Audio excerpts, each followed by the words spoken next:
Sidang akhbar ini dipanggil untuk menjawab kenyataan yang diberi oleh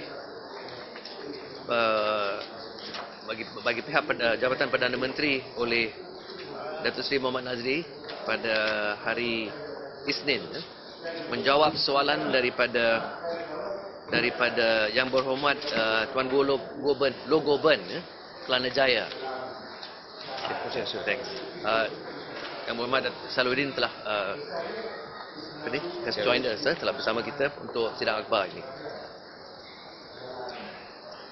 Jadi dalam soalan Yang Berhormat Gwo-Burne, beliau telah tanya tentang amalan undi pos, ya. Dan jawapan telah diberi oleh Datuk Nazri, dan inilah pendirian Bersih yang saya akan baca sekarang dalam versi bahasa Inggeris. Kita akan beri versi bahasa Malaysia dalam 2-3 jam lagi, sekarang dalam terjemahan. Tajuk kenyataan kita adalah Postal voting facilitates manipulation. The police and military should vote in the same manner as other citizens. The Coalition for Free and Fair Elections, Bersih, disagrees with the government's insistence to keep postal voting for the police and military voters. We say that this is intended to allow the Barisan Nasional to continue to use postal votes to manipulate the electoral outcome. It also keeps our postal voters as second-class voters. Bersih also calls upon the police, the Election Commission and BPR to ensure the Perkhidmatan Power by-election is corruption-free. Bersih says that the Minister in the PM's department, Nazri Abdul Aziz, answer to the question by Gwo-Burne, MP for Kelana Jaya, is misleading and insulting the intelligence of the Malaysian public. Nazri claimed that to abolish the system is not possible, and this is the basic right of Malaysian citizens abroad, like soldiers and their spouses, police officers, and as well as other government servants and students. It is dishonest to suggest that Bersih wants to completely abolish postal voting and disenfranchise the police, military and citizens abroad. We have never said so. We have said abolish postal voting, but that does not mean take away the rights to vote of the police, the military and persons abroad. That is the distortion in Datuk Nazri's answer. Bersih points out that there are two types of postal voters: absent voters, military personnel, i.e. military personnel, public servants and tertiary students abroad and their spouses, as well as police personnel and spouses who are registered on a separate list. Section 6.2, Elections, Registration of Electors Regulations 2002. Second category are election workers, election commissioners and other ordinary voters authorized by the Election Commission to vote by postal ballots. Bersih's proposition is for all military and police officers to list as ordinary voters, and only those on duty on polling day can vote via postal ballots. Soldiers who are stationed in large numbers at particular bases or army camps ought to vote there, just like any other voters, with a polling center being set up there. The rest could either be registered to vote at polling centers nearest to their workplaces, or if they prefer, at their home addresses. In other words, the separate list of postal votes should consist of only Malaysians abroad, which Bersih believes should include all eligible citizens and not just limited to civil servants and university students. What we say, in fact, using the phrase postal vote is a complete misnomer, as what is actually happening is not even a proper postal vote. Practically all soldiers and police physically collect their ballot papers at their respective workplaces. If they're doing that, there is no reason for them not to vote like all other citizens, i.e. in a transparent manner observed by the Election Commission and the political parties. Even for those policemen and EC workers who are allocated for work on polling day, there is no reason why arrangements cannot be made for them to vote at prescribed places in a transparent manner, just like what is happening now with the so-called postal vote.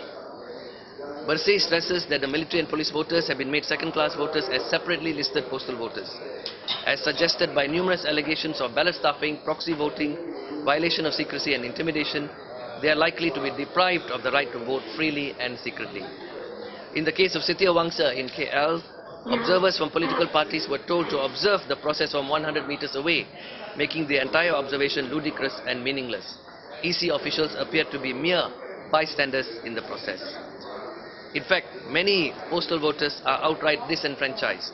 For 5 consecutive elections in which data are available since 1990, the parliamentary constituency of Lumut alone has recorded unreturned ballots from 2,763 to 5,486. The Election Commission Chief Tan Sri Abdul Rashid has admitted that the unreturned ballots were mainly due to postal voting. A separate list of postal voters, which amounts to 244,881, or 2.3 of the total registered voters, has become an easy victim to gerrymandering and malapportionment of constituencies. Most of them are transferred to marginal constituencies for BN, and with the voting process being compromised to help the BN win seats. A good example is the seat of Setiawangsa in KL, where, without taking into account the postal vote, the Keadilan candidate would have won the seat by about 1,600 votes, making it a clean sweep of all seats in KL. There are also complaints of last-minute movements of postal votes, for example, in the seat of Sikh in Kedah.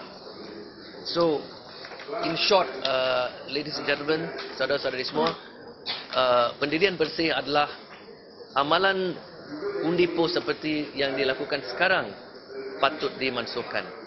Ini tidak bermaksud seperti gambaran yang diberi oleh Datuk Seri Nazri dalam Dewan, iaitu kita menuntut hak mengundi bagi pihak polis, bagi pihak anggota tentera dan pasangan mereka juga akan hilang.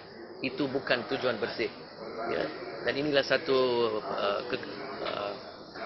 kekeliruan yang disebut oleh beliau dalam Dewan. Ya. Kita mahu semua warga negara Malaysia diberi hak, tetapi kita mahu amalan undi pos ini dimansuhkan dan hak mengundi bagi pihak polis, pihak anggota tentera dan pasangan mereka, dan diberi hak mereka mengundi, tetapi mengundi dengan cara yang sama dengan warga negara lain, iaitu dalam proses yang telus, yang boleh disaksikan dan dipastikan betul oleh Suruhanjaya Pilihan Raya dan juga wakil-wakil parti politik yang terlibat. Ya. Take Wangsa Maju, there's a military base with 5,000 anggota tentera. Set up a polling center. You can put it outside the base in front, no problem. For smaller groups like policemen, they can be registered to vote like anybody else. Go to the polling center and vote. There's no reason why they can't vote. And you see, let me explain why I say postal vote is a misnomer.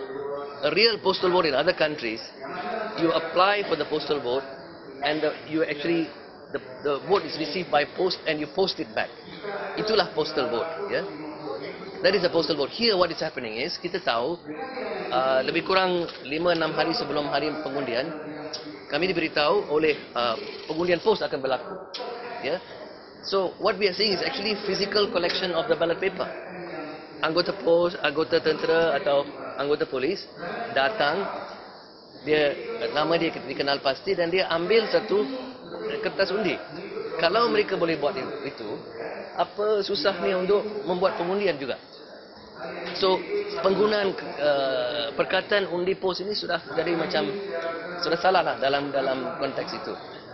We are not actually observing a postal vote anymore.